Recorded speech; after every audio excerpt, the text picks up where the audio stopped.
Last but not least, on the panel tonight is Mr. Michael Balboni, Deputy Secretary for Public Safety. Governor Eliot Spitzer appointed Michael Balboni as Deputy Secretary for Public Safety in January of 2007. Mr. Balboni is the administration's senior Homeland Security and law enforcement official. A sampling of the state agencies which report to him are the Office of Homeland Security, Division of State Police, Division of Military and Naval Affairs, Department of Correction Services, Division of Criminal Justice Services, and the State Emergency Management Office. Prior to accepting this appointment, Michael Balboni represented the 7th Senate District located in Nassau County since 1997. Previously, he served in the State Assembly for 8 years. In the Senate, he chaired the Committee on Veterans, Homeland Security, and Military Affairs, where he led the enactment of several new anti-terrorism laws in New York State that criminalize acts of biological and chemical terrorism, set up security requirements for all small airports, and established procedures for securing chemical plants against terrorist attacks. In March 2004, then Federal Homeland Security Secretary Tom Ridge appointed then Senator Balboni to a national task force that examined the flow of Homeland Security dollars from the federal government to local communities. In 2005, he was named a senior fellow of the Homeland Security Policy Institute at George Washington University and was appointed co-chairman of the Executive Task Force on Homeland Security of the National Conference of the State Legislators. In 2006, Senator Balboni was appointed to the State and Local Official Senior Advisory Committee of the United States Homeland Security Advisory Council. In that role, he helps to leverage the ingenuity and expertise of state, local, and tribal leaders to provide Federal Advisory Council members with the best possible advice on a range of Homeland Security issues. He was also appointed a member of the Board of Advisors of the Homeland Security Management Institute of the Long Island University. Mr. Balboni.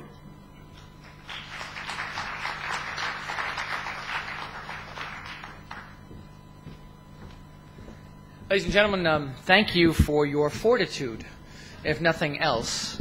I bring greetings from Eliot Spitzer and from your sister city in New York. And when I mean sister city, I mean sister city. I mean, just the other day, an Irish-American friend of mine was complaining that he had to schlep all over the city. And then he was joined by an Italian-American friend who said, "What, you're kvetching about your schlepping?" And then, of course, my priest always, when he spills the wine on him, says, "Oy vey," in the great Catholic tradition. We have this wonderful interconnection of cultures, but unfortunately we also have the interconnection when it comes to terrorism. Now, I am probably the most unique person here from the standpoint that I've never been a fireman, a police officer, a soldier, a first responder. I'm not an academic in the sense of doing research. I am a politician.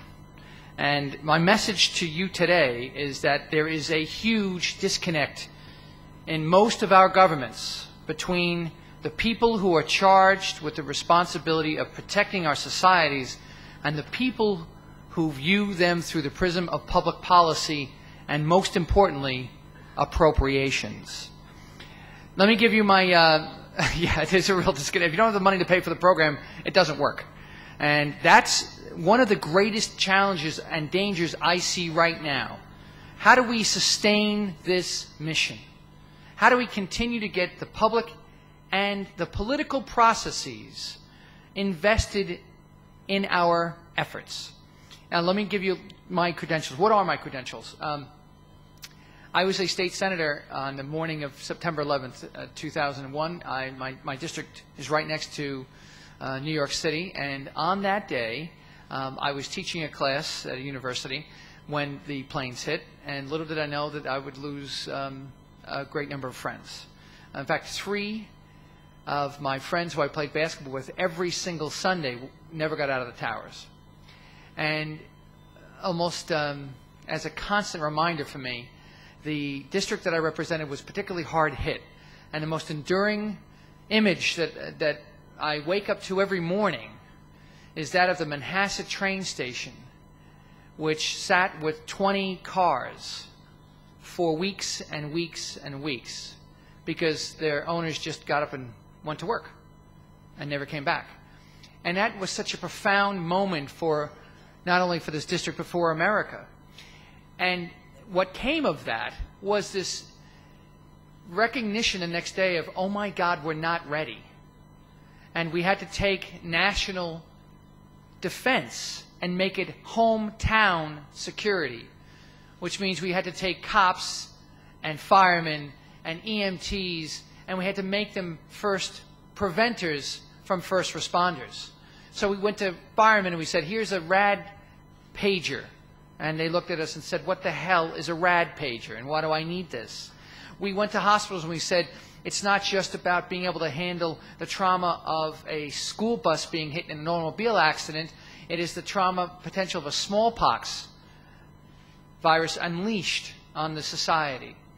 And what we realized was that in this rush to prepare the society in a way that it had never thought it would need to be before, we left people behind, the very people we're supposed to protect.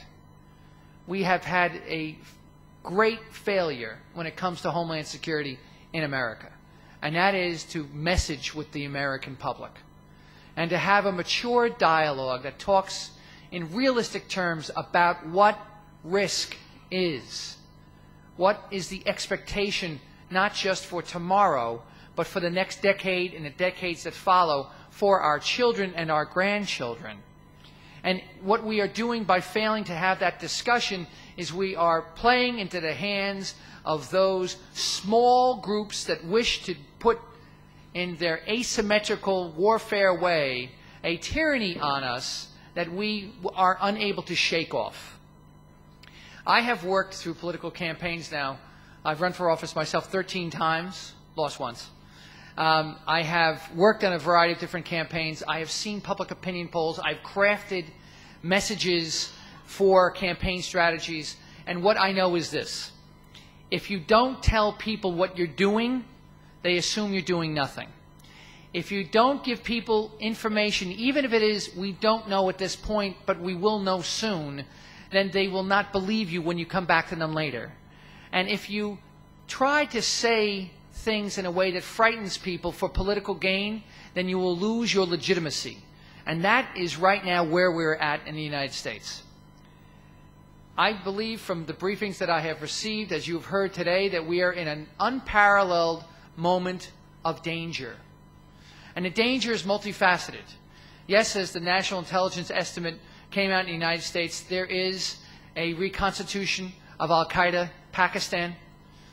There is this urban guerrilla warfare laboratory in Iraq, and whether or not that technology and training will be exported to Europe or the United States remains to be seen, but I think that's probably a sure bet.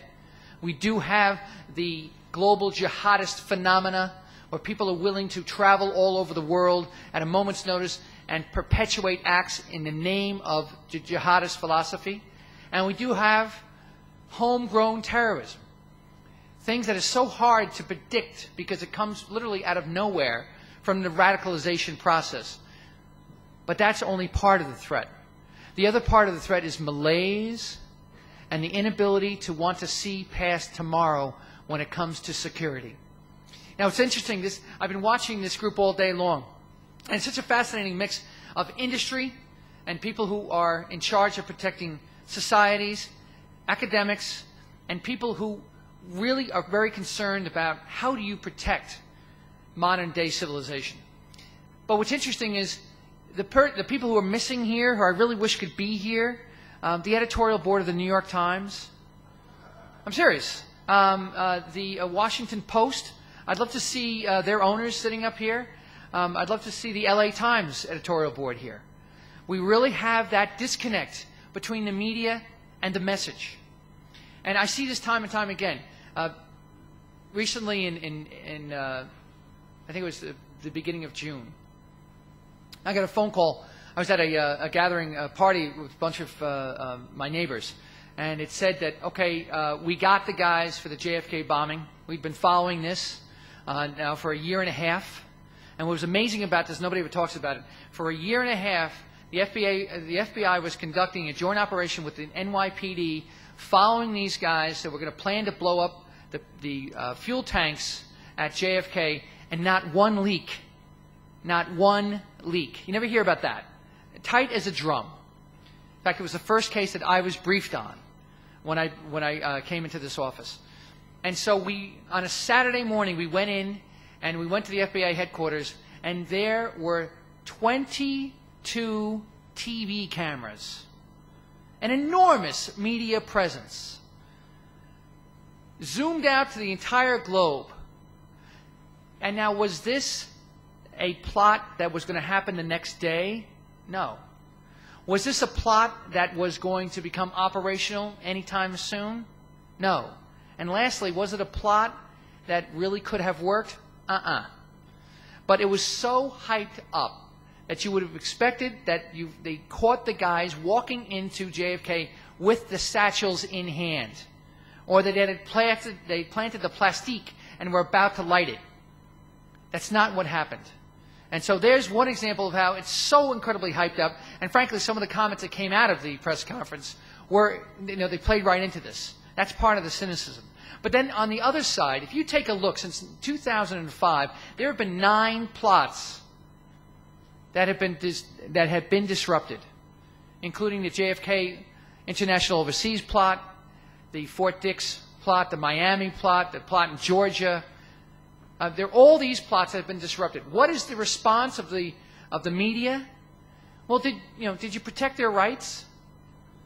Did you take the time to make sure that they were really going to do this? Now, I'm a big U.S. constitutional fan. Okay, I believe in all of the protections. But hang on a second. Is this the prism of cynicism through which we are going to look at law enforcement? And what does that do to the overall expectation of the people we are supposed to be serving and protecting? The most difficult thing here is when you talk about the different pieces, like, for example, the Fusion Center. I mean, that was a terrific presentation. Georgia does have a great Fusion Center. I'd like to think ours is pretty good, too. But intelligence is such a difficult thing to sustain. Think about it. If you're going to vote on a budget, and you're going to expend money, and it's always the guns and butter equation. And so instead of giving teachers a raise, or doing health care for women, you're going to give money to an intelligence center that is supposed to provide information to law enforcement to prevent terrorism from happening. What is the deliverable that you can point to from the intelligence side? What is the piece of paper or the investigation or the photograph of the person being arrested that you can actually show to the public? There isn't any. Oftentimes it is totally background and behind the scenes. And yet, as Israel knows better than any other nation on earth, if you don't have a seamless, robust intelligence network that has been set up and designed to work 24/7, then you are open and vulnerable. So as we go 6 years past 9/11, and hopefully another 6 years without a major attack, how do we continue to sustain the funding? How do we continue to sustain the support? I'm here to tell you, unless we change our messaging, and unless we wake up and realize we must engage our public, and we must engage the private sector, then we are going to lose this war through attrition and complacency. I'm absolutely convinced of that. New York State right now is facing a $3.5 to $4 billion budget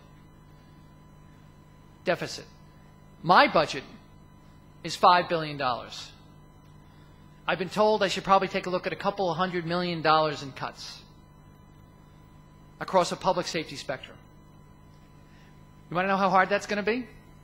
Particularly in light of Germany. And, the thing about Germany that bothers me the most is that there was a specific timetable reference to 9/11.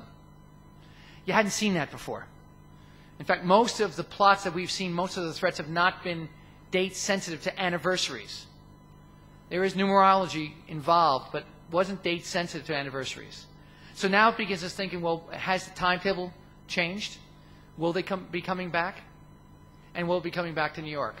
And this is the environment in which I'm supposed to cut this amount of money from my public safety? It's an enormous challenge. But then there is the other side to it.